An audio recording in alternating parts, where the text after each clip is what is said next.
નમસ્કાર દર્શક મિત્રો, વૈભવદ્રષ્ટિ સમાચારમાં આપનું હાર્દિક સ્વાગત છે। છોટાઉદેપુર જિલ્લા કક્ષા આંતરરાષ્ટ્રીય યોગ દિવસના કાર્યક્રમની ઉજવણી બોડેલી સ્વામિનારાયણ મંદિરના સભા હોલમાં કરવામાં આવી।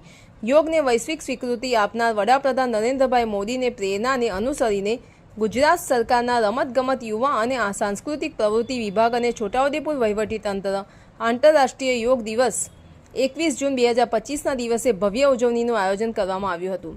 યોગ દ્વારા એકતા, શાંતિ અને આરોગ્ય સ્વાસ્થ્યના ભવ્ય પર્વમાં છોટાઉદેપુર જિલ્લા કલેક્ટર ગાર્ગીબેન, જિલ્લા પંચાયત પ્રમુખ મલકાબેન પટેલ, સાંસદ સભ્ય જસુભાઈ રાઠવા સહિત જિલ્લાના તમામ ધારાસભ્યો, મામલતદાર, ટીડીઓ, તલાટી, સરપંચ સહિત મોટી સંખ્યામાં જિલ્લામાંથી નગરજનો હાજર રહ્યા હતા।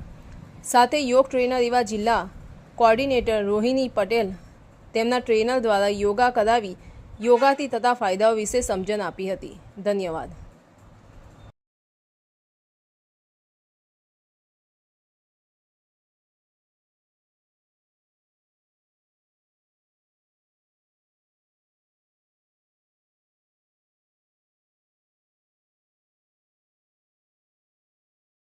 ખાતે આંતરરાષ્ટ્રીય યોગ દિવસની ઉજવણી કરવામાં આવી।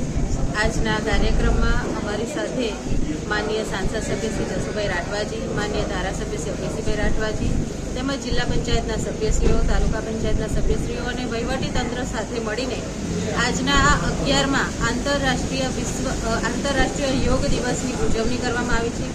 માનનીય પ્રધાનમંત્રી શ્રી વિશાખાપટ્ટનમથી અને માનનીય મુખ્યમંત્રી શ્રી વડનગરથી ઉપસ્થિત રહી તમામ લોકોને આ વિશ્વ યોગ દિવસની શુભેચ્છાઓ પાઠવી યોગ કરવાથી શરીરના તમામ રોગો દૂર થાય છે અને તમામ જનતાને આજના દિવસથી હું અપીલ કરું છું, વિનંતી કરું છું કે આપણે સૌએ પણ આ વિશ્વ યોગ દિવસની સાથે જોડાઈ અને આજના દિવસથી સંકલ્પ લઈ અને તમામે આ યોગ કરવા જોઈએ, જેથી કરીને આપણે આપણા જીવનના તમામ રોગો હોય એ દૂર કરી શકીએ છીએ। અસ્તુ।